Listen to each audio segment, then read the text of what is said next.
My hands were trembling as I watched the chaos unfold around my carefully decorated dining table. The Christmas lights I had spent hours stringing up now cast accusing shadows over the faces I thought I knew, faces that had lied to me, betrayed me, and destroyed me. You knew, my husband's voice cracked. All the color drained from his face as he stared at the man standing in our doorway. The man I had invited, the man whose mere presence was about to detonate a bomb that would destroy everything. I smiled. It wasn't a kind smile. It was the smile of someone who had spent 6 weeks planning this exact moment. 6 weeks swallowing poison. 6 weeks pretending I didn't know the truth that had been eating me alive from the inside. "Oh, honey," I said, my voice sweet as arsenic. "You asked me to be mature about it, and I am." The woman beside him, his precious ex, the one he had insisted needed to join our family Christmas Eve dinner, went as white as the snow falling outside. Her perfectly manicured hand flew to her mouth. She knew what was coming. She knew who was at that door. And that's when the real screaming began. But I'm getting ahead of myself. Let me take you back to where this nightmare truly started, to the moment my perfect life was revealed to be a beautiful lie, to 3 months ago when I still believed in happily ever afters, to the day I found the message. It was October the 15th. I remember the date because it was our 7th wedding anniversary. 7 years of marriage to Marcus Whitfield, the man I had loved since college. The man who had promised me forever under a blanket of stars at a lake house in the Adirondacks. The man who had held my hand through 2 devastating miscarriages and sworn we would have our family someday. 7 years, and I still felt butterflies in my stomach when he walked through the door. I had spent all day preparing our anniversary dinner, his favorite, herb-crusted rack of lamb, roasted potatoes, and asparagus. I had bought a new dress, a deep emerald green, the color he always said made my brown eyes look like jade. I had lit candles all over our house in the suburbs of Atlanta, Georgia. Everything was perfect. Everything was a lie. Marcus's phone buzzed on the kitchen counter while he was in the shower. I wasn't a snooper. I never had been. But something about the way it kept buzzing, over and over, insistent and urgent, churned my stomach. The screen lit up with message previews from a contact saved as VH. "Can't stop thinking about last weekend. When can I see you again? Have you told her yet?" My hands went numb. The bottle of Cabernet Sauvignon I was holding slipped, but I caught it before it hit the floor. My heart hammered against my ribs, trying to escape my chest. This couldn't be what it looked like. There had to be an explanation. I unlocked his phone. I knew his passcode. It was our anniversary date. The irony would have been funny if I hadn't felt like throwing up. The messages loaded. I scrolled up, my eyes scanning words that felt like acid on my skin. "I miss your hands on me. She doesn't understand you like I do. Our place is to be together. It always has been."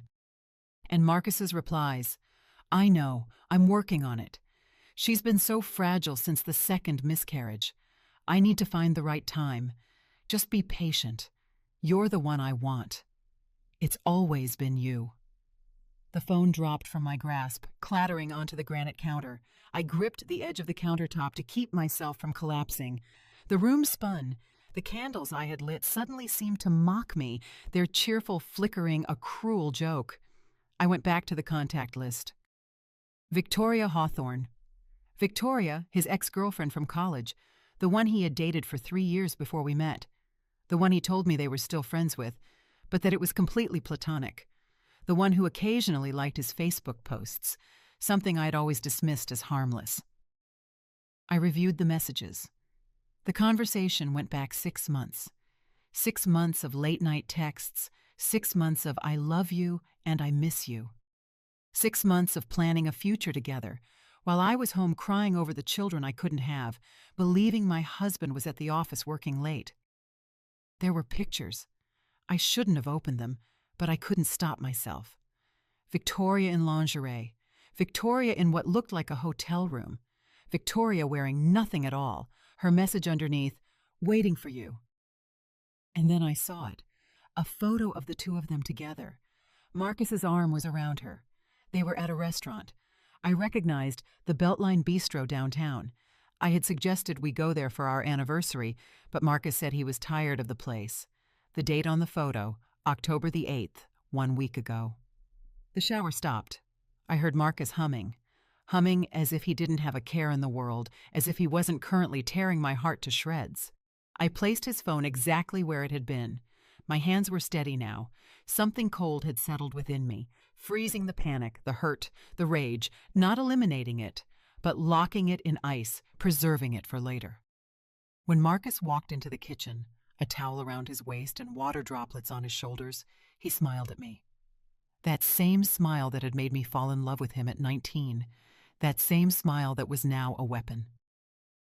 "Something smells incredible," he said, kissing my cheek. His lips felt like ice on my skin. "Happy anniversary, sweetheart." I smiled back. I don't know how I did it, but I smiled. "Happy anniversary." We drank wine.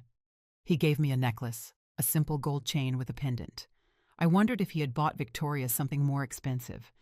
We made love that night, and I hated every second of it. I hated feeling his hands on me, hands that had touched her. I hated the words of love he whispered, words that meant nothing. But I didn't let him see. I played the part of the devoted wife perfectly because I needed time to think, time to plan, time to decide what to do with the information burning a hole in my chest. I didn't confront him yet. No. Instead, I became someone I didn't recognize. I became a spy in my own marriage. For the next 2 weeks, I documented everything. I set up a burner email account and forwarded myself screenshots of their conversations. I combed through our credit card statements and found charges at hotels, restaurants, a jewelry store where he bought her a bracelet that cost twice what he had spent on my anniversary necklace.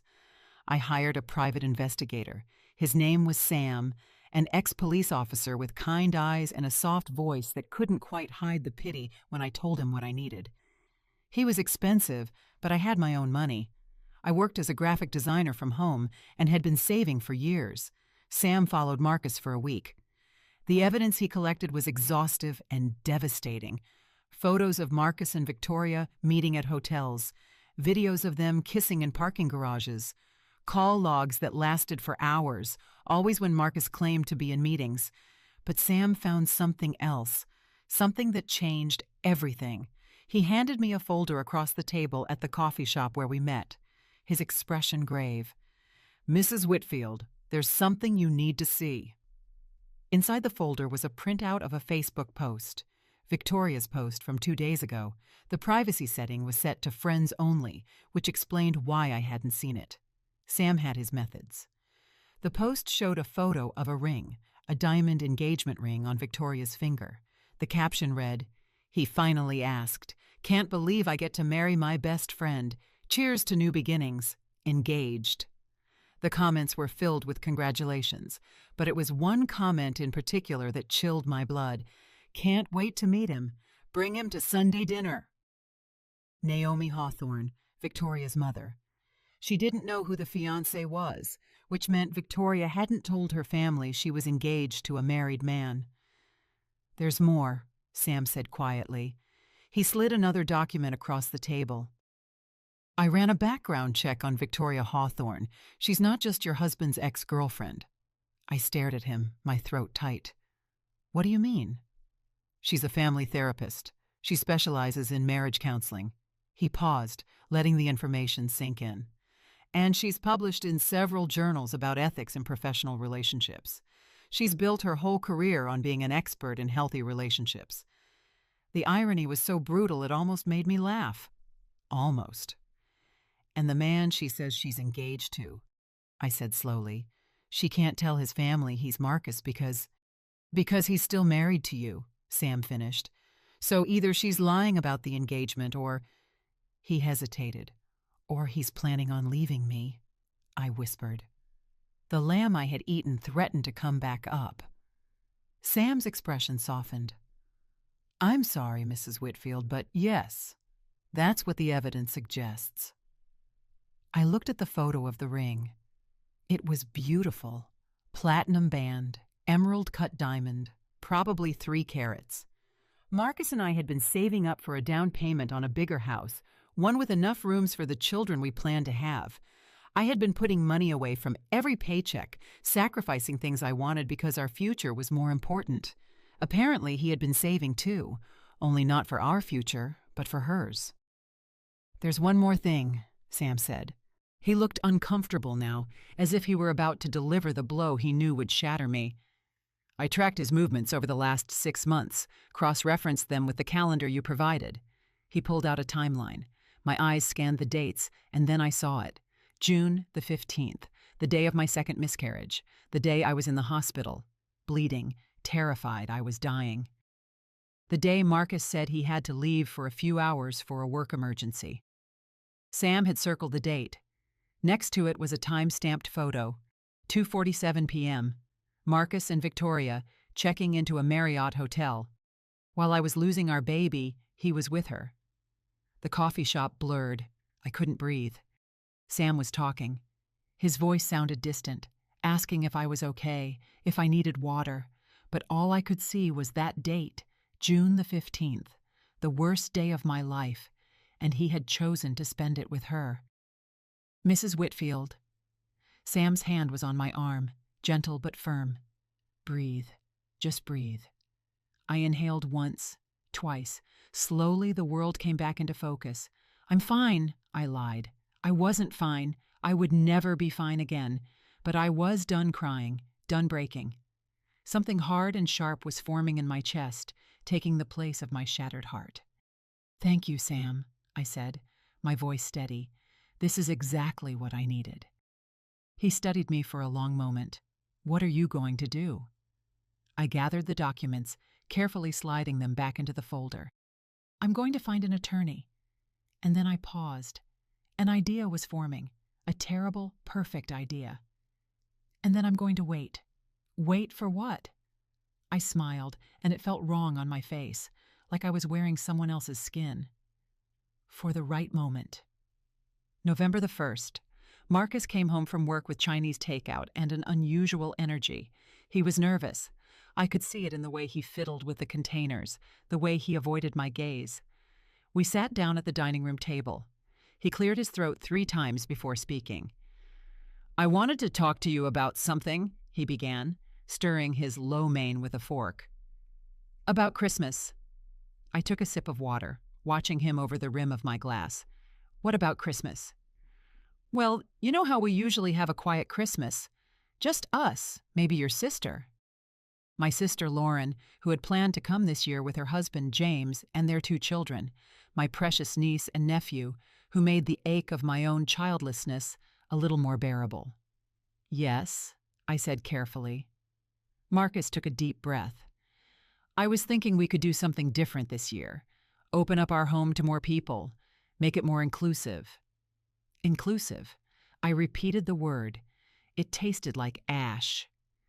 "I ran into an old friend from college recently," he continued, and the lie was so smooth, so practiced.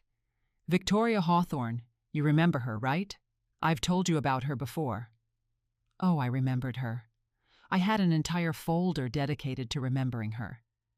"Vaguely," I said. "Well, she's going through a hard time. Her whole family is in Tampa, and she can't travel this year because of work. She's going to be alone on Christmas." He finally looked at me, his eyes pleading. "I thought it would be nice to invite her to join us. You know, spread a little holiday cheer." The audacity. The sheer, breathtaking audacity. He was looking at me as if I were a problem to be solved, as if my reaction were the obstacle between him and what he wanted. And what he wanted was to have us both at the same table, his wife and his mistress breaking bread, celebrating the birth of Christ. I could have screamed. I could have thrown the Chinese food in his face. I could have pulled out the folder of evidence and watched him squirm. But I didn't, because I had a better idea. An idea that had been forming since my meeting with Sam, an idea that required Marcus to believe he was getting exactly what he wanted. I set down my glass and folded my hands on the table. "Of course, Marcus." He blinked. "Of course, yes. If she's going to be alone for the holidays, she absolutely should join us. That's the spirit of Christmas, isn't it? Kindness, generosity." I smiled. "I'll even cook something special." The relief on his face was palpable. He reached across the table and squeezed my hand. "Thank you, babe. Thank you for being so understanding. This is why I love you. You have the biggest heart." I squeezed back. My smile never wavered. "Of course, honey. I want you to be happy." And I meant it. I wanted him to be happy, right up until the moment I destroyed him. After dinner, while Marcus was watching television, I went up to our home office and opened my laptop. I had been doing research for the past few weeks, digging into Victoria's life the same way she had been digging into my marriage. I knew where she worked, the Family Wellness Center, a prestigious therapy practice downtown. I knew where she lived, a modern loft in Inman Park. I knew her routines, her favorite coffee shop, her gym. And I knew one more thing, something I discovered through a bit of creative social media stalking and a fake profile. Victoria was, in fact, engaged, but she had been keeping her fiancé very secret. No photos of him on her social media, no name mentioned, just that ring and vague references to my love and my future. The comments from her friends on the engagement post were telling. "When do we meet this mystery man?" "Girl, you're keeping him under wraps. Must be someone special. Can't wait for the wedding. It'll be back in Tampa, right? Like you always planned." She was hiding him because he was mine. But what Marcus and Victoria didn't know, what they couldn't possibly know, was that I had gone further, much further. I had found Victoria's calendar, not her physical one, but her digital one. I'd synced it with her professional website's scheduling system, which had laughable security, a couple of educated guesses at the security questions. Her mother's maiden name was public knowledge, her first pet's name mentioned in an old college blog post. And I was in. And there, scheduled for November the 15th, was an appointment, dinner with family, presenting not Marcus. I cross-referenced the date with her emails. Yes, I'd gotten into those too. Turns out, people who lecture on ethics are often terrible at cybersecurity. The email was from someone named Alex Ramos. The subject line, "Can't wait to finally meet your family." I opened it, and read it again. And then I started to laugh. Alex Ramos believed he was Victoria's fiancé. His emails were filled with love and excitement for their future. He had proposed to her in August near the Great Lakes. He was a pediatric surgeon. He'd moved to Atlanta 6 months ago from Chicago. He had no idea that the woman he loved was sleeping with another man. Victoria was playing two hands. She had accepted Alex's proposal, worn the ring he gave her, made plans to introduce him to her family, and all the while, she was sleeping with Marcus, promising Marcus a future, playing Marcus like a fiddle.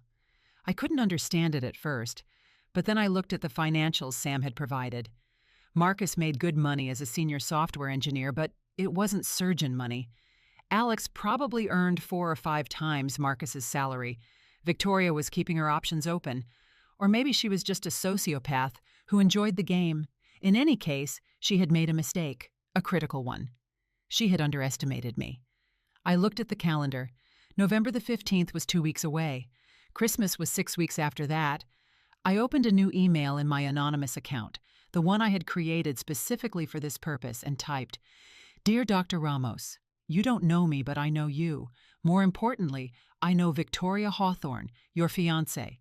I am writing because I believe you deserve to know the truth about the woman you plan to marry." I know this email sounds unhinged. You're probably about to delete it, but before you do, I want you to ask Victoria about Marcus Whitfield. Ask her who he is. Ask her where she was on October the 8th, October the 15th, October the 22nd. Ask her why she has 2 dinner reservations for Christmas Eve. You seem like a good man, Dr. Ramos. You deserve better than lies. If you would like proof of what I am telling you, reply to this email. Otherwise, I wish you luck. You're going to need it. Sincerely, a friend. I hovered the cursor over send. This was it, The moment of no return. Once I hit send, the dominoes would begin to fall. I clicked. The email vanished into the digital ether. I leaned back in my chair, my heart pounding. Phase 1 complete. Now all I had to do was wait. Alex Ramos replied in less than 3 hours. "Who are you? How do you know Victoria? What proof do you have?" I was ready for this. I had spent days preparing for this. I uploaded selected screenshots to a secure file sharing service. Nothing too explicit. I wasn't trying to traumatize the man, but enough to show the truth. Time-stamped texts between Marcus and Victoria, photos of them together, the hotel receipts. I sent him the link with a single line. "I'm sorry. You deserve better." He didn't reply immediately.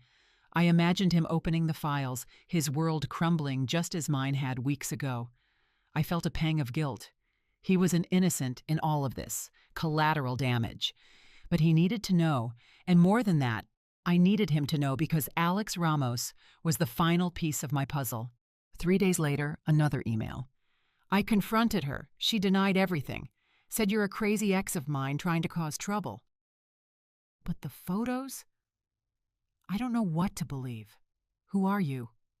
Why are you doing this? I had expected the denial. Victoria was a professional manipulator.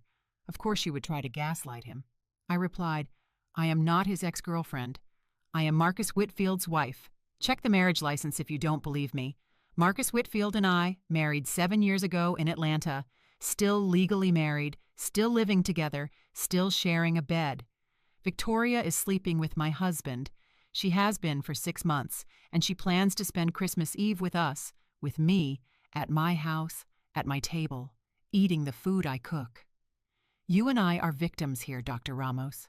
We are both being manipulated by the same 2 people. But unlike you, I am not going to stand by and allow it to continue. My husband has invited Victoria to our Christmas Eve dinner. He told me to be mature about it. He thinks I don't know.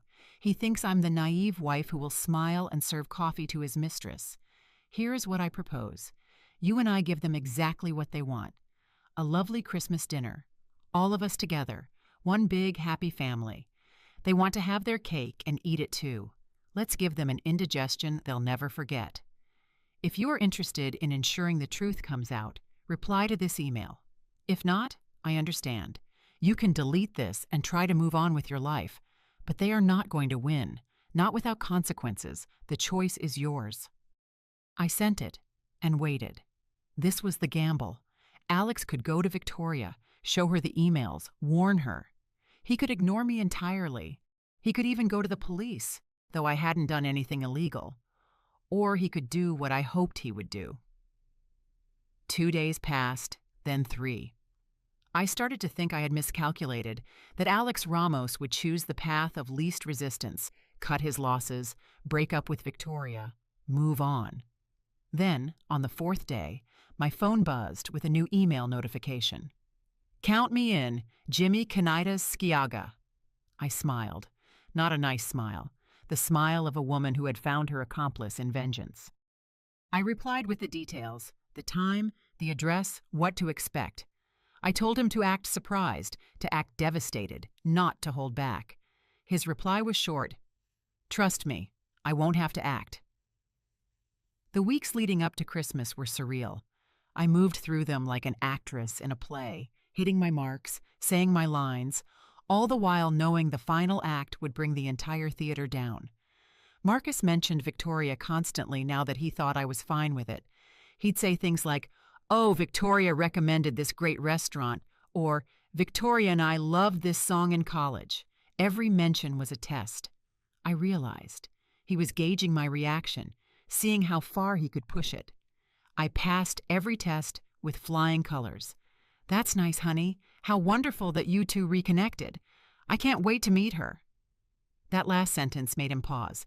We were in the kitchen, and he was chopping vegetables for a stir-fry. His knife froze on the cutting board. "You have met her," he said carefully. "At the alumni barbecue a few years back, remember?" Yes, I remembered. Victoria had been there with some forgettable boyfriend and had barely spoken to me. She had spent most of the event talking to Marcus, laughing at his jokes, touching his arm. I hadn't thought anything of it then. I thought I was secure enough not to be jealous of an ex-girlfriend. God, how stupid I had been. "Oh, right," I said, loading the dishwasher. "I don't remember very well. There were so many people." "Well, you'll get to know her better on Christmas," Marcus said. He sounded pleased, genuinely pleased, that his wife and his mistress would be bonding over roast lamb. "I'm planning a proper feast," I said. "Lamb, ham, all the fixings. It's going to be a Christmas Eve to remember." "You're amazing. You know that?" He came up behind me, wrapping his arms around my waist. I felt nothing, less than nothing. His touch was like being embraced by a stranger. "I don't deserve you." "You don't," I agreed softly. He laughed, thinking I was joking. He kissed my neck and went back to his vegetables. I allowed myself a small smile. December the 15th. Victoria messaged Marcus. I knew because I had cloned his phone. Yes, I learned how to do that. There are tutorials for everything on the internet if you look hard enough. Victoria. "Counting down to Christmas Eve. What should I bring, Marcus?" Marcus. "Just yourself. My wife is taking care of everything." Victoria. "Is she really okay with this? Doesn't she find it weird?" Marcus. "Alara is a saint. She trusts me completely. She suspects nothing." Victoria. "Luckiest man in the world. I'll play the perfect grateful guest. And you're still coming over to my place afterward, right? I have a special gift for you." Marcus. "Wouldn't miss it for the world. Love you, Victoria." Victoria. "Love you more." I read the conversation in the bathroom, sitting on the edge of the tub, my hands shaking with cold rage. He planned to leave our Christmas Eve dinner to go sleep with her, to exchange gifts with her, while I cleaned the dishes and pretended everything was fine. I forwarded the screenshots to Alex. He replied immediately, "I'm going to destroy them." "Not yet," I typed back. "Wait until Christmas Eve. It will be worth it." My sister, Lauren, called that week to discuss Christmas plans. I had been avoiding her calls, knowing she would hear something in my voice. Lauren and I were close, closer than most sisters. She had been my rock through the miscarriages, the one person who could make me laugh even on the darkest days. "Hello, you ghost," she said when I finally answered. "I was starting to think you were dead." "I'm sorry," I said, forcing cheerfulness into my voice. "Work has been crazy." "Yeah, and how's Marcus?" "He's fine. Great, actually." "You're a terrible liar. What's wrong?" I closed my eyes. I wanted to tell her. I wanted to sob into the phone and spill everything, but I couldn't. Not yet. Lauren would want to fix it, to confront Marcus, to protect me, and that would ruin everything. "Nothing's wrong," I said. "Just stressed about the holidays. Actually, that's what I wanted to talk to you about. Change of plans for Christmas Eve." "Ooh, not disappointed. We're not coming?" "No, you're coming. But Marcus invited an old college friend who was going to be alone, so it'll be a bigger group than planned." "No problem. The more the merrier." "Who's the friend?" "Her name is Victoria. She's his ex-girlfriend, actually." Silence. Then, "Excuse me? What? He invited his ex-girlfriend to family Christmas Eve dinner?" "It's not like that," I said quickly. "They're just friends now. She's going through a hard time. We're being charitable." "Uh-huh. And you're okay with this?" "Of course. Why wouldn't I be?" "Because you're a human being with normal emotions." Lauren's voice was sharp. "Alara, this is weird. You know that, right?" "It's fine, Lauren, I promise." "If you say so. But if that woman steps out of line, I am going to say something. You've been warned." I smiled. A real smile this time. "Noted. See you on Christmas Eve." "We'll be there, and I'm watching this Victoria like a hawk." After hanging up, I sat there, the phone in my hand.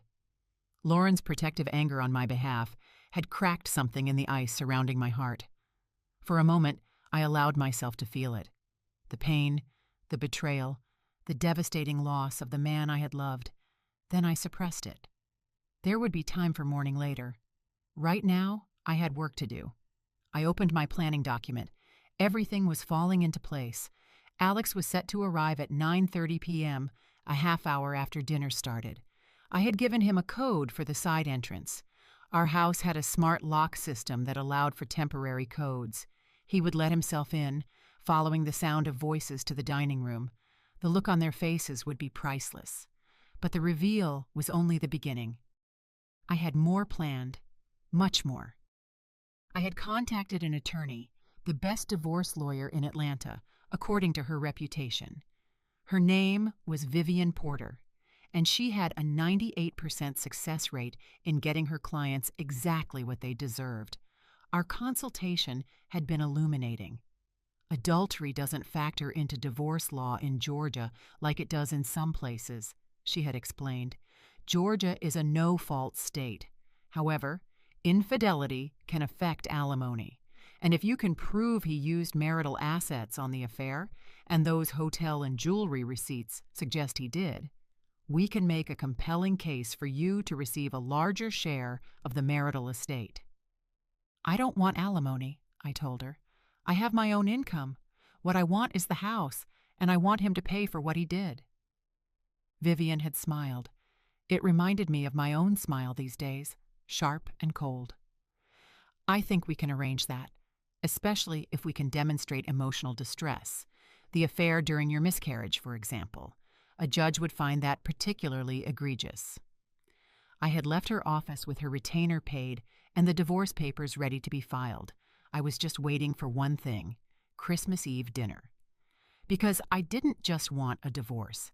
I wanted witnesses. I wanted everyone to know what Marcus and Victoria had done. I wanted their shame to be public and permanent. Vivian had cautioned me. Are you sure about this approach? It's going to be painful for you too, even humiliating. You could simply file discreetly and move on. But I didn't want to move on discreetly. I wanted them to suffer as I had suffered. I wanted them to lose things as I had lost things. Marcus had taken my trust, my security, my dreams of a family. He had made me doubt myself, made me feel like I was crazy for being fragile after the miscarriages, all while he was betraying me in the worst way possible. Victoria had built a career helping people heal their relationships. She positioned herself as an expert on ethics and trust, and all the while she was destroying another person's marriage, sleeping with another person's husband. They both deserved a hard fall. December the 23rd. 2 days before Christmas Eve, I went to the grocery store and bought everything I needed for dinner. The woman at the checkout commented on my haul. "Big Christmas celebration?" she asked cheerfully. "Oh, it's going to be unforgettable." That night, Marcus came home late. He kissed my forehead and said he'd been at a colleague's farewell party. The lie came so easily to him now. I checked his phone later. He had been at Victoria's loft. They had sex, ordered Thai food, and exchanged early Christmas gifts. He had given her a trip to the Bahamas for New Year's. She had given him an expensive engraved watch. To my always and forever. The irony was that I had bought him the same watch for Christmas, a Rolex I had saved up for over a year. It was wrapped under our tree. Right then, I retrieved my gift from under the tree. That night, I carefully unwrapped it and replaced the watch inside with something else, the divorce papers. I rewrapped it, beautiful paper with silver ribbons. I placed it back under the tree and went to bed. Lauren, James, and the kids arrived on Christmas Eve morning. My niece Emma, who was 7, ran into my arms, and my nephew Luke, who was 5, showed me his new toy truck. I held them tight, breathing in the smell of small child, sugar, shampoo, and pure innocence. "Aunt Alara, are you crying?" Emma asked, touching my cheek. "Tears of joy," I told her. "I'm just so happy to see you." Lauren watched me with worried eyes over the tops of the children's heads. She knew me too well, but she didn't press. She just helped carry their suitcases and settled the kids into the guest room. That afternoon, we had a quiet dinner, just family. Marcus was attentive and sweet, the perfect host. He joked with James about football, played trucks with Luke, and complimented Lauren's new haircut. He was so good at this, at pretending, at being exactly what each person needed him to be. It made me wonder if I had ever truly known him. After the kids were put to bed, the adults sat in the living room with wine. The lights on the Christmas tree twinkled, bathing everything in a soft glow. Bing Crosby played softly on the speakers. It looked like a scene from a holiday movie. "Well," Lauren said, swirling her wine, "tell us about this Victoria who's coming tomorrow." Marcus looked at me. I smiled, encouraging him. "She's an old college friend," he said. "We dated for a while, but that was ages ago. Ancient history. She's just having a rough patch now, family issues, and I thought it would be nice to include her." "That's very generous," James said. "That's us," I said, raising my glass. "Generous to a fault." Marcus clinked his glass against mine, oblivious to the edge in my voice. Lauren, however, caught it. Her eyes narrowed slightly. "And you're fine with this?" she asked me directly. "Your husband's ex at Christmas Eve dinner?" "Why wouldn't I be?" I asked. "I'm secure in my marriage, right, honey?" "Absolutely," Marcus said, putting his arm around me. I leaned into him, playing my part, but I was counting the hours, less than 24 hours, until the performance of my life.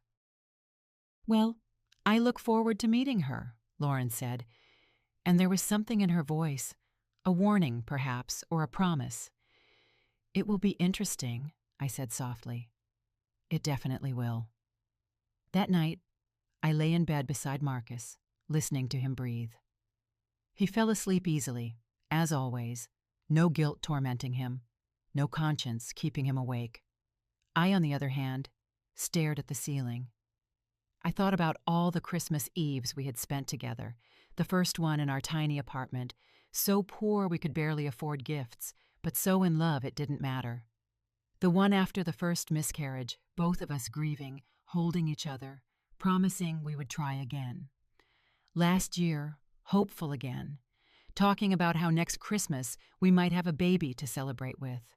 It had all been a lie, or at least it had become one. Maybe he had loved me once, truly, but somewhere along the way, I stopped being enough. No, that wasn't right.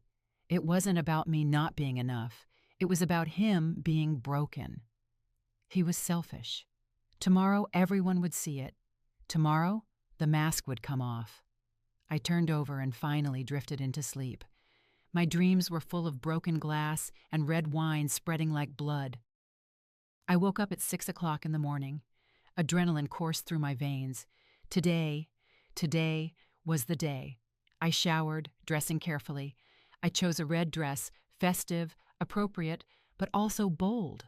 War paint for the battle ahead. I put on my makeup with special care. If I was going to burn my life to the ground, I was going to look good doing it. In the kitchen, I began to cook. The lamb in the oven, the potatoes peeled and boiling, the green bean casserole assembled, the honey-glazed ham ready.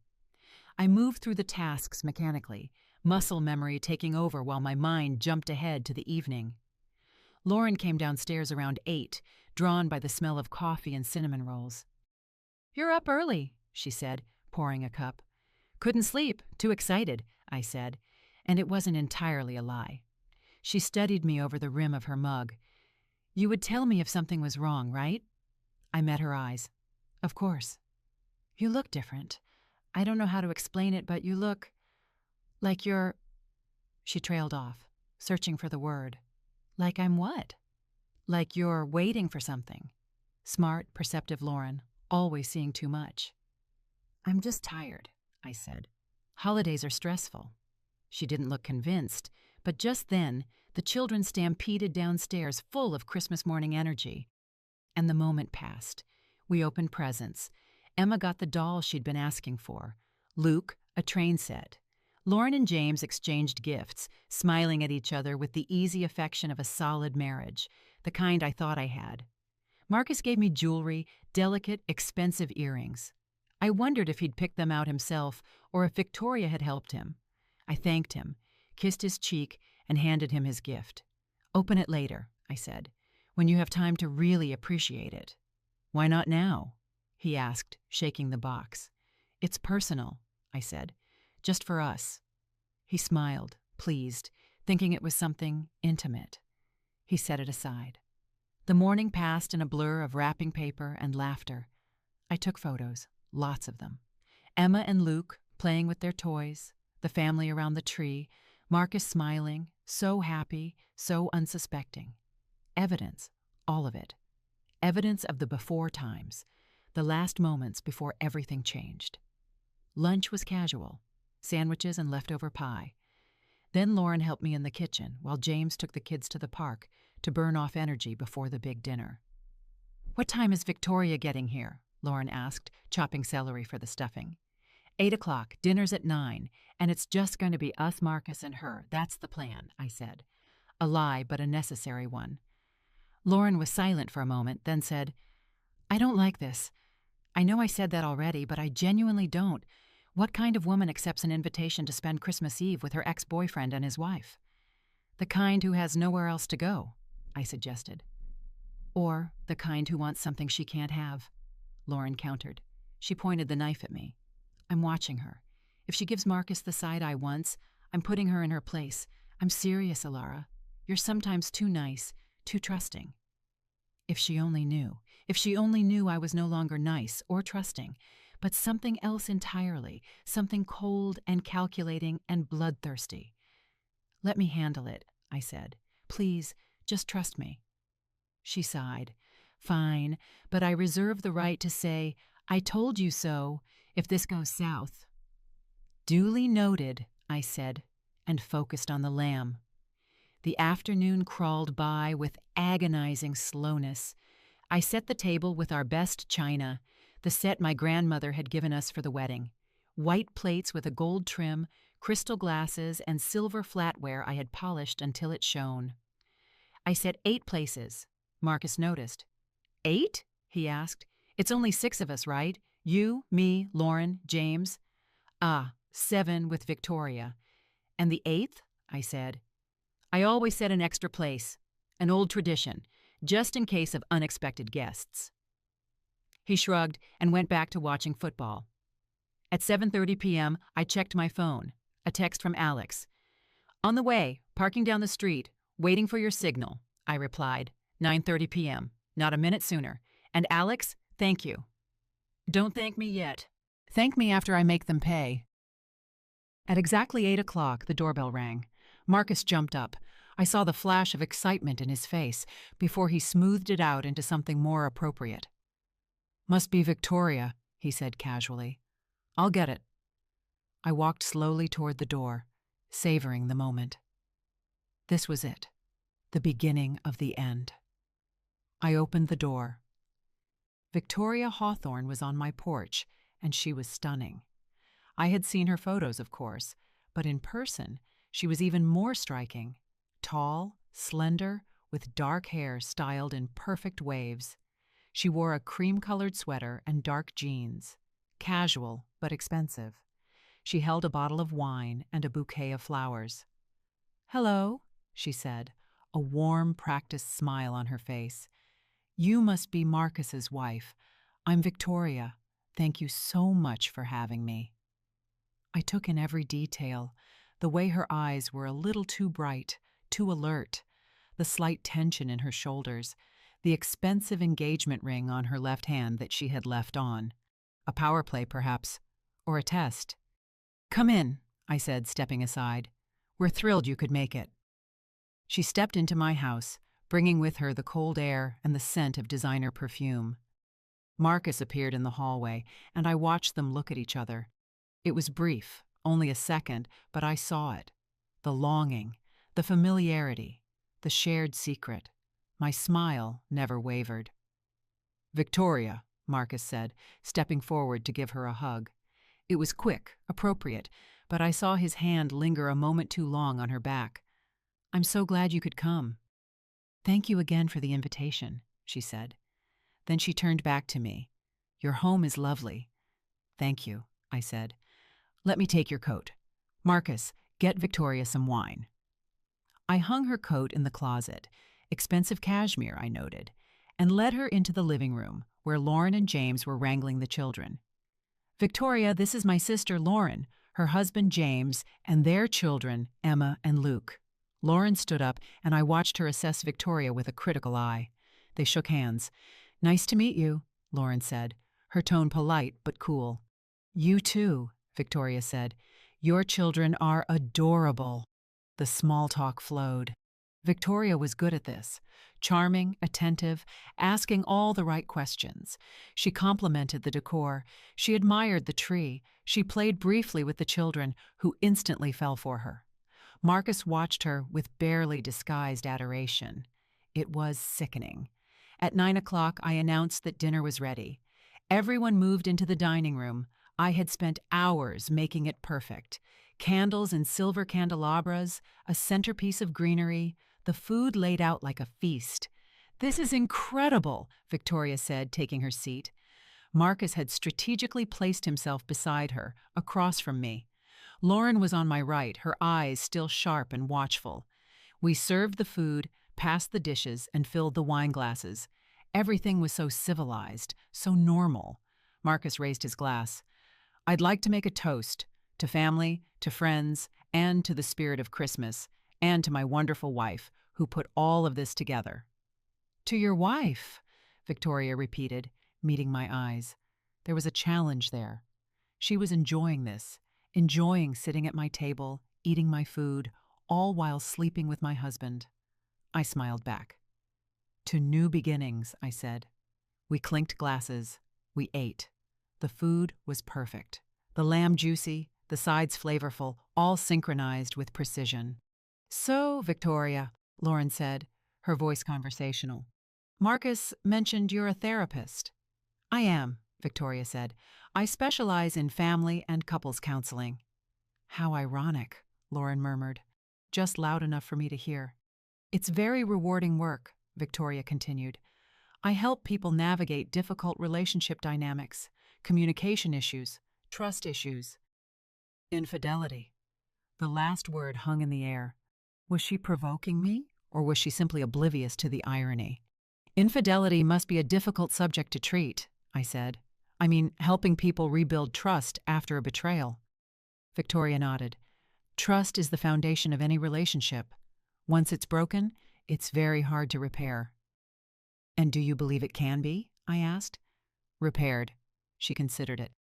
"Sometimes, if both parties are committed to the truth, but often the betrayal is just a symptom of deeper issues. Sometimes relationships end because they were never meant to last." "Wow," I said. "What a depressing thought." "I prefer to think of it as realistic," she said. Marcus watched our exchange nervously. He sensed something, but he couldn't pinpoint it. 9:25, 5 minutes. My phone was in my pocket. I had given Alex the code to the side door. I told him exactly when to arrive. All I had to do was send the message. "Excuse me," I said, rising. "I need to check on the dessert." I went to the kitchen, pulled out my phone, typed now, and sent it. Then I took a deep breath, smoothed my dress, and walked back into the dining room with a smile. "Dessert will be ready in a few minutes," I said. "But first, I have a surprise." Marcus looked up, curious. "A surprise?" "Yes. Remember how you said we should be more inclusive this Christmas? Make it more festive?" "Yes," he said slowly. "Well, I took your advice. I invited someone else to join us. Someone I thought should be here." Victoria's fork stopped halfway to her mouth. Her eyes met mine. And for the first time, I saw a flicker of fear. "Who?" Marcus began. The side door opened. Footsteps in the hall. Everyone turned. Alex Ramos walked into the dining room. He was tall, handsome in the way surgeons often are, neat and professional. He wore a dark sweater and jeans. His eyes were bloodshot, as if he had been crying or hadn't slept. He looked at Victoria. "Hello, sweetheart," he said, his voice eerily calm. "Surprise?" Victoria went white.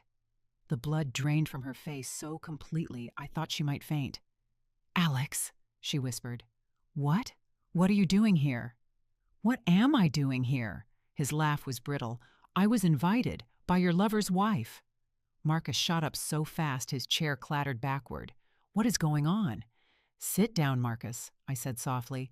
"We've just started." "Who is this?" Marcus demanded, looking between Alex and me. "This," I said, "is Dr. Alex Ramos, Victoria's fiancé, or didn't you know she was engaged?" The room went silent. Lauren's jaw dropped. James looked confused. The children, thankfully, were in the other room watching a movie. Marcus spun toward Victoria. "Fiancé?" Victoria was shaking her head. "No, no, Alex, what is she talking about? Why are you here?" "Don't you dare," Alex said, his voice sharp. "Don't you dare lie to me anymore. I've seen the evidence. I've read the messages. I know about Marcus. I know everything." "Messages," Marcus said, his face changing color now, red, white, and red again. "Victoria, what is he talking about?" "Oh, you don't know either." Alex turned to Marcus. "Your girlfriend here has been sleeping with both of us. You thought you were the only lover. I thought I was her faithful fiancé. Turns out we're both idiots." "That's not true," Victoria said, standing up. Her voice was shrill. "Alex, I don't know what she told you, but I didn't tell him anything he couldn't verify for himself." I cut in. "The photos of you and Marcus at the Beltline Bistro, the Marriott, those told the story perfectly." Marcus's eyes snapped to me. You knew." "Oh, honey," I said, my voice syrupy. "I've known for months." The silence that followed was deafening. "You knew," Marcus repeated, his voice hollow. "Since October the 15th, I said. "Our anniversary. Remember the night you came home smelling like her perfume? I found the messages while you were in the shower." Lauren stood up. "Excuse me? What? Marcus, you've been cheating on my sister?" "Lauren, Marcus began, but she cut him off. "With this woman?" Lauren pointed at Victoria. "The one you invited to our family Christmas Eve dinner?" "It's not. I can explain." Marcus was lost, looking between all of us. "Oh, this is going to be good," Alex said, crossing his arms. "Please, Marcus, explain to all of us how you've been sleeping with my fiancé for 6 months." "6 months?" I said, tilting my head. "Alex, honey, it's been longer than that. The messages go back 6 months, but they've been reconnecting for at least a year, haven't you, Marcus?" Marcus looked like he was going to vomit. "And Victoria," I continued, turning to her, "I have to say I'm impressed. Juggling 2 men at once, that takes skill.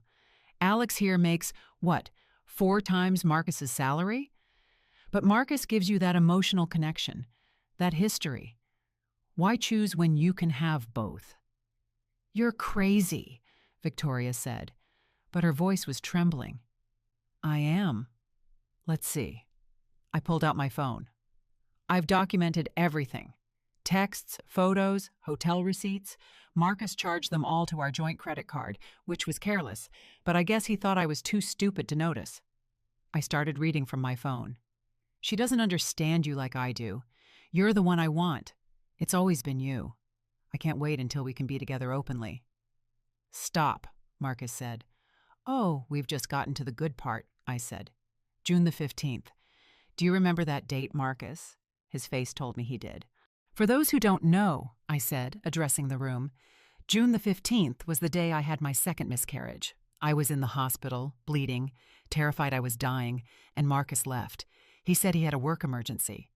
I pulled up the photo on my phone and held it up. "This is Marcus and Victoria checking into the Marriott at 2:47 p.m. while I was losing our baby." Lauren gasped. James swore. Even Alex looked stunned. Marcus's face fell apart. It wasn't like that. I was distraught. You needed to screw your ex-girlfriend while your wife was in the hospital," I finished. "Say it. Be honest for once in your miserable life." "My God," Lauren said. She moved to my side, her hand on my shoulder. Marcus looked at me. He truly looked at me, and I saw the moment he realized he didn't know me anymore. "Why?" he asked. "Why didn't you say anything? Why go through all this?" "Because," I said, my voice cold, "you needed to understand what it feels like to be blindsided, to have your reality shattered in front of witnesses, to have everyone you care about see you for who you really are." I walked over to the Christmas tree, picked up his gift, came back, and handed it to him. "Open it," I said. "No, really, open it." With trembling hands, he unwrapped the gift. The divorce papers spilled onto the table, scattering among the dinner plates. "Merry Christmas," I said. "You've been served." Victoria moved toward the door, but Alex blocked her path. "Where do you think you're going?" he asked. "This is insane," she said. "You're all crazy. I'm leaving." "Not yet," I said. "We're not finished. You see, there's one more thing." I pulled out another envelope. This one was addressed to the Georgia Board of Examiners of Psychologists. "This," I said, "is a formal complaint against Victoria Hawthorne, licensed professional counselor, for ethical violations, specifically for engaging in behavior that brings disrepute to the profession. I've documented your affair with Marcus, including dates, times, and places. I've also included testimony about how you used your professional knowledge to manipulate him, how you advised him to conceal the relationship from his fragile wife." Victoria's face was gray. "You can't. They'll revoke my license." "Or at the very least, suspend it," I finished. "You should probably look for a new career, Victoria. Maybe something that doesn't require ethics." "You!" Victoria hissed. "Watch it," Lauren said, stepping forward. "That's my sister you're talking to, the sister whose husband you were sleeping with, the sister whose hospitalization you used as an opportunity for a quick hookup." Alex laughed, a sharp, bitter sound. "And to think I was going to marry you. God, what an idiot I am." "Alex, please." Victoria turned to him, tears starting to well up. "I love you. He means nothing to me. It was a mistake." Alex held up a hand. "Just stop. I've heard enough lies." He pulled the engagement ring from his pocket. He must have retrieved it from her loft, and dropped it onto the table. It bounced once and landed in the gravy boat. "We're done. And before you try to salvage anything, you should know I've already called your mother. I told her everything. She's very disappointed." Victoria made a choked sound. "How does it feel?" I asked her. "To have your life destroyed in front of an audience? To have people you can't control know all your secrets?" She didn't answer. She just grabbed her purse and ran for the door. We heard it slam shut, an engine starting, tires squealing as she drove away. Alex stood there for a moment, looking lost. "I'm sorry," he said to me. "I'm sorry you had to go through this." "Thank you for coming," I said. "I know it wasn't easy." "They deserved it," he said. "They both deserved it." He looked at Marcus, who was still standing there, holding the divorce papers. "You're a coward and an idiot. I hope you realize what you lost." Then Alex left too, walking out with more dignity than he'd arrived with. That left Marcus and me, and Lauren and James, witnesses to the carnage. "Get out," I told Marcus, my voice low. "This is my house," he said. But there was no fight in his voice. "This is my house," I corrected. "Check the deed. My grandmother left me the down payment. The house is in my name. And according to the divorce papers you're holding, I keep it, along with half of everything else, including what you spent on Victoria. You can't." "I have a very good lawyer who says I can. And I have proof you used marital funds for your affair, which gives me leverage. You have two options. Sign the papers and accept my terms, or fight me in court and have all of this become public record. Your choice." Marcus looked around the dining room, the beautiful table I had set, the food that had grown cold, the wine glasses, some empty, some full, the gravy boat with a diamond ring sparkling in it. "I never meant to hurt you," he said. "But you did," I said. "You devastated me. And you didn't even have the decency to tell me the truth. You made me the fool, the naive wife who didn't know her husband was cheating. You made me cry alone for our babies while you were with her." My voice broke on the last word. The ice that had encapsulated me was starting to fracture. "I'm sorry," he whispered. "Sorry isn't enough," I said. "Now get out of my house." He looked like he wanted to say more, but Lauren stepped forward. "You heard her. Get out." James stood up too, silent but imposing. Marcus was outnumbered, outmaneuvered, and he knew it. He gathered the divorce papers, walked into the hall, and grabbed his coat. At the door, he turned back. "I love you," he said one last time. "I don't believe you," I said. "I don't think you know what love is." The door closed behind him. The sound echoed through the house, and then, finally, I broke. I collapsed into a chair, my hands covering my face, and I sobbed. All the pain I had been holding in for months poured out. Lauren was there immediately, her arms around me, holding me together as I fell apart. "I got you," she whispered. "I got you, little sister. You're safe now." James disappeared, and I heard him talking to the children, keeping them occupied. Sweet James, always knowing what to do. I cried until I had nothing left, until my throat was raw, and my eyes were swollen, and my chest ached from the force of it. Finally, I looked up. "I'm fine," I said. "You're not," Lauren said softly. "But you will be." I looked around the dining room. The beautiful table I had set, the food that had grown cold, the wine glasses, the gravy boat with a diamond ring glittering in it. "What a mess." "Yes," Lauren nodded. "But you did it. You stood up for yourself. You made them face the truth. Was it worth it?" I asked.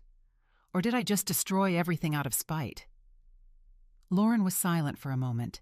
Then she said, "What did they leave you with? A husband who didn't love you? A marriage that was a lie? A future built on betrayal? You didn't destroy anything worth keeping. You just cleared the path for something better." I wanted to believe her. I wanted to believe that this pain had a purpose, that the ashes of my old life would nourish something new. But in that moment, sitting among the wreckage of Christmas Eve dinner, I just felt empty. June the 15th, the anniversary of my second miscarriage, the anniversary of Marcus's worst betrayal. But this year, it meant something different. I stood in front of the bathroom mirror in my newly renovated master suite, my suite now, in my house, and barely recognized the woman staring back. I was thinner, sharper somehow. Her eyes held something they hadn't before. Not exactly hardness, but a kind of clarity. The clarity that comes from watching your illusions burn. 6 months since that Christmas Eve dinner. 6 months since I detonated my life and watched the pieces scatter. The aftermath had been brutal. Marcus had signed the divorce papers within a week. He didn't really have a choice. Vivian Porter had been relentless. She cataloged every hotel charge, every dinner, every piece of jewelry he'd bought Victoria with our money. In the end, Marcus left with his car, his clothes, and about 30% of our assets. I kept the house, the savings, and my dignity. He tried to apologize a couple of times in those first few weeks. Long emails I deleted unread, voicemails I trashed. He showed up at the house once, and I called the police. After that, all communication went through the attorneys. I heard through mutual friends that he had tried to reconcile with Victoria after everything blew up. Apparently, he showed up at her loft with flowers and apologies, talking about how they could finally be together now that everything was out in the open. She had slammed the door in his face.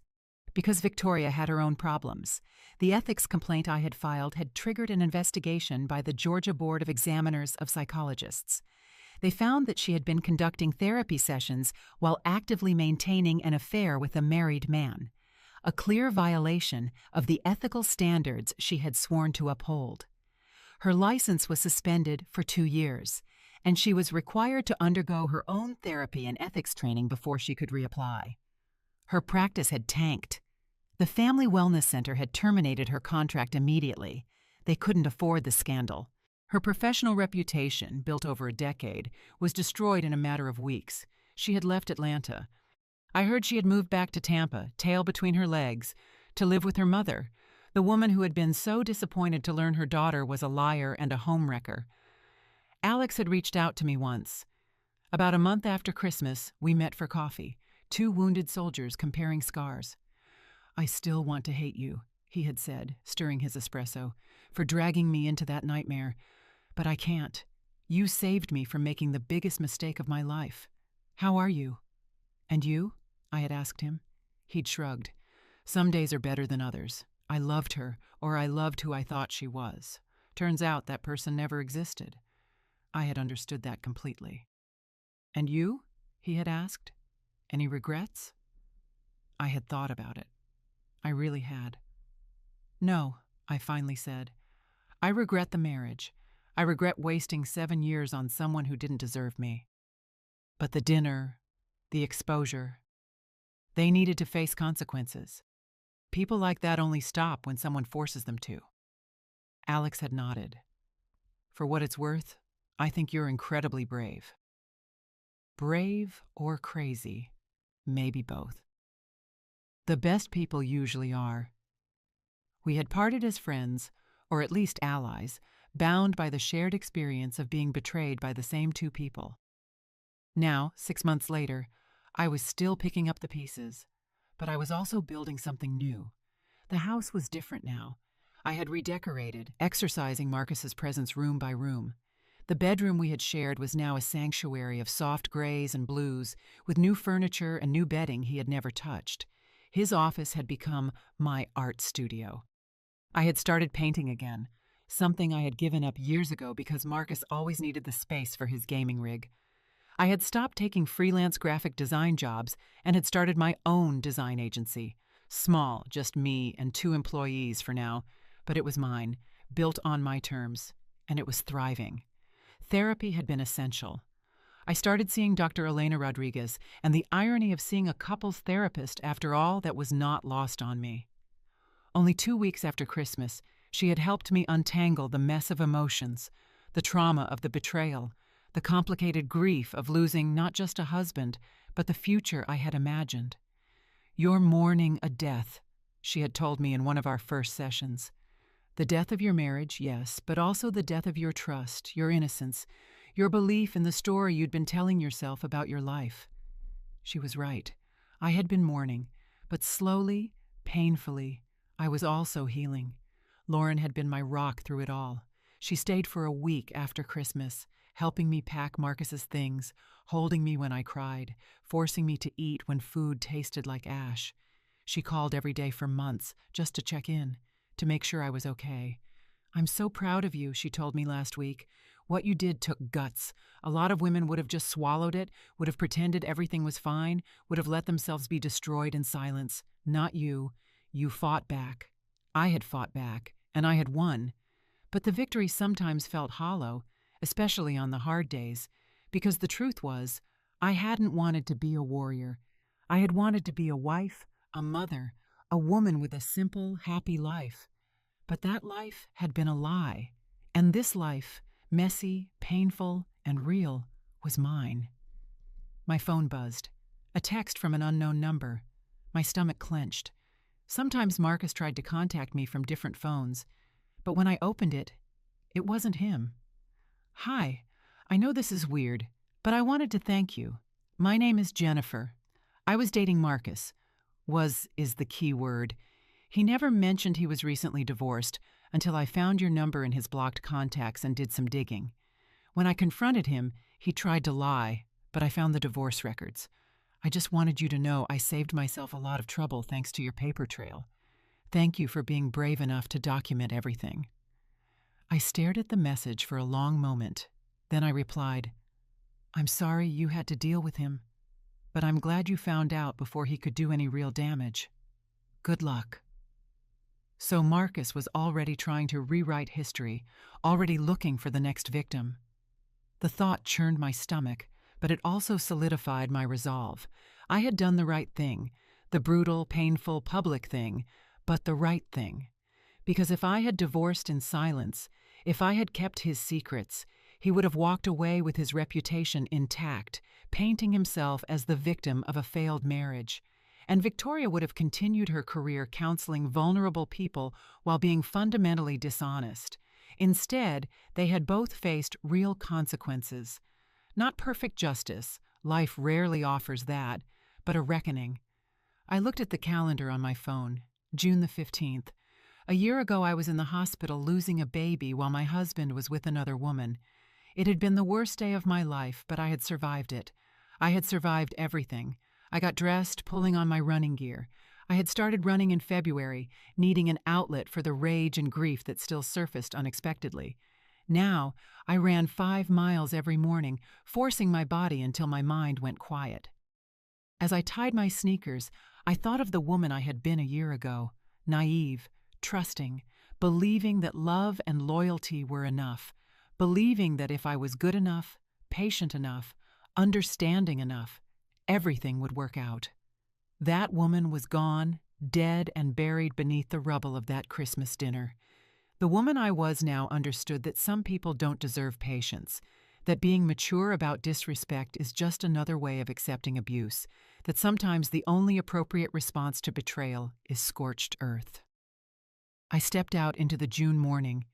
The air was fresh with the scent of the roses I had planted in the front garden. My roses, my garden, my life.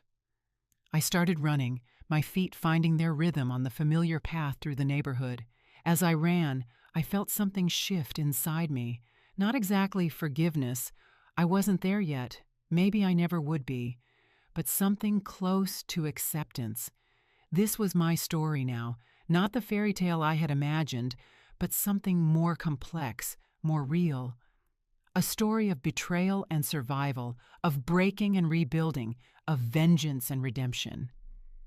And unlike the story Marcus and Victoria had tried to write, where I played the fool, the obstacle, the woman too broken to notice what was happening right under her nose, this story was mine. I had taken control of the narrative. I had written the ending. Or perhaps not the ending. Perhaps just the end of one chapter and the beginning of another. My phone buzzed again. Another text, this time from Lauren. "Don't forget about dinner tonight at our house. James is grilling. The kids miss their cool auntie." I smiled. Cool auntie, I liked the sound of that. I replied, "Wouldn't miss it. Bringing wine. Make it the good stuff. We're celebrating." "Celebrating what?" Lauren texted back. 6 months divorced. 6 months of not taking any crap. 6 months of being the strong, independent woman I always knew you were. Tears pricked my eyes, but they were good tears. Tears of gratitude. I ran faster, pushing myself harder, feeling my heart pound and my lungs burn, feeling alive in a way I hadn't been in years. Because that's the thing about betrayal. It can destroy you, yes. It can reduce you to nothing, leave you questioning everything you thought you knew about yourself and the world. But it can also forge you into something stronger, something unbreakable. Marcus had thought I was fragile. He had used my grief, my vulnerability, my trust as weapons against me. He had completely underestimated me. I rounded the corner back toward my house, slowing down to cool off. A car was parked out front, a silver sedan I didn't recognize. My guard immediately went up, but then the driver's door opened, and a woman stepped out. She was young, perhaps 25, with red hair and nervous eyes. She stood by her car, clearly waiting for me. "Can I help you?" I asked, wary. "Are you Alara Whitfield?" she asked. "Well, Alara. Not Whitfield anymore, I guess." "I'm Alara," I said carefully. "Who are you?" "My name is Anna. This is super awkward. I'm friends with Jennifer, the woman who texted you this morning. She told me what Marcus did to you, what he did to both of you, I guess. And She took a deep breath. "I work at the Beltline Bistro. I was a server there last year, and I saw Marcus come in all the time with a woman who wasn't you. I even waited on them a couple of times. They were always very intimate. And I remember thinking how sad that he was obviously cheating." My heart was racing again, but not from the run. "I didn't know what to do," Anna continued. "I didn't know you. I didn't know how to tell you, and honestly, I thought it wasn't my business. But then Jennifer told me what happened, how you exposed him, and She pulled out her phone. "I took photos of them together. I don't know why. I guess part of me thought someone would need proof someday. I saved them." She held out her phone to me. I looked at the screen. There were Marcus and Victoria in a private booth at the Beltline Bistro, his hand covering hers on the table, both of them laughing. The date, March of 2022. over a year and a half earlier, months before I thought the affair had even started. There's more, Anna said quietly, from different dates. I can send them to you if you want. I just thought you should know, in case he ever tries to claim it was only 6 months, or that it wasn't serious, or whatever lie he's telling now. I looked at this young woman, this stranger, who had held on to this secret for over a year and was now offering it to me like a gift. Thank you, I said, my voice thick. She emailed them to me right there on the street. My phone buzzed repeatedly as the images came through. Evidence, proof, ammunition. If Marcus ever tried to contest the divorce settlement or rewrite the history. Why are you doing this? I asked. Anna shrugged. Because men like him get away with it. They lie, they cheat, and they move on to the next woman, and no one ever holds them accountable. But you did. You held him accountable, and I wanted to help make sure he can't squirm his way out of it. She got back into her car, but before she left, she rolled down the window. You're kind of a legend. You know what you did on Christmas? Jennifer told me the whole story. It's spreading. Women talking to women, warning each other. You've probably saved a lot of people a lot of pain. Then she drove away, leaving me on the sidewalk with my phone full of proof and my heart full of something that felt almost like hope. I went inside, showered, and sat down at my laptop. I opened a new document and stared at the blank page. For months, people had been asking me if I was going to write about what happened. Friends, my therapist, even a literary agent who had somehow heard the story secondhand and thought it would make a great book. I had always said no. It was too painful, too personal, too raw. But there on the street, hearing Anna call me a legend, hearing that my story was being shared, that it was helping other women, maybe it was time. I started typing. My husband told me his ex was joining us for Christmas Eve dinner. Be mature about it. I nodded, of course. What he didn't know was that I had already invited her fiancé, too. The dinner table turned into a scene no one in my family would ever forget. This is the story of how I discovered my husband's betrayal, planned my vengeance, and took my life back. The words poured out of me faster than I could type. The entire story, from finding the messages on our anniversary to the confrontation on Christmas and the aftermath that was still unfolding. I wrote for hours, stopping only when my fingers cramped and my eyes burned. When I finally looked up, the sun was setting, painting my studio in shades of orange and gold. I had written 30 pages of truth, pain, anger, and ultimately survival. I saved the document. My Beautiful Vengeance. Draft 1. My phone alarm went off. Time to get ready for dinner at Lauren's. I closed the laptop and stood up, stretching. My body ached in a good way, the pain of having purged something toxic. As I got dressed, I thought about the future, the real future, not the fantasy I had clung to in my marriage. I didn't know what that future would look like yet. Maybe I would finish the book. Maybe I would meet someone new someday, someone who truly deserved my trust. Maybe I would stay single and build an empire and become the eccentric aunt who spoiled Lauren's kids. The only thing I knew was that it would be honest, my life. I grabbed my keys and the bottle of expensive wine I had bought for tonight, a celebration indeed, and headed for the door. As I closed it, I glanced back at the house, my sanctuary, my new beginning. On the porch, I paused, took a deep breath, and smiled. It wasn't the smile of the woman I had been, soft, trusting, and naive. It was the smile of the woman I had become, sharp, strong, and unbreakable. The smile of a woman who had been betrayed, who had fallen apart, who had crawled through hell, and who had emerged on the other side, forged in fire. I got into my car and drove toward my sister's house, toward the laughter and the family and the love that was real and true. The sun set behind me, and ahead the sky was already darkening, stars beginning to emerge. Behind me, the past. Ahead, the unknown. And for the first time in a year, I wasn't afraid of it. I was ready. The book hit the bestseller list 3 weeks after it was published. My Beautiful Vengeance, How I Exposed My Husband's Cheating and Took My Life Back, resonated with readers in a way I could never have imagined. Thousands of women wrote to me, sharing their own stories of betrayal, thanking me for giving them the courage to stand up for themselves. I did interviews, podcasts, a streaming service bought the rights for a limited series, and through it all, I kept building my life. The design agency expanded. I hired 5 more employees. I bought a vacation house on the coast. I traveled, Paris, Tokyo, Barcelona, all the places Marcus had always said we would go someday. I went alone, and it was glorious. Marcus tried to sue me for defamation when the book came out. His attorney sent a cease and desist letter claiming I had damaged his reputation. Vivian Porter laughed when I showed her the letter. "Everything in the book is true and documented," she said. "The truth is an absolute defense. Let him sue. We'll bury him." He didn't sue.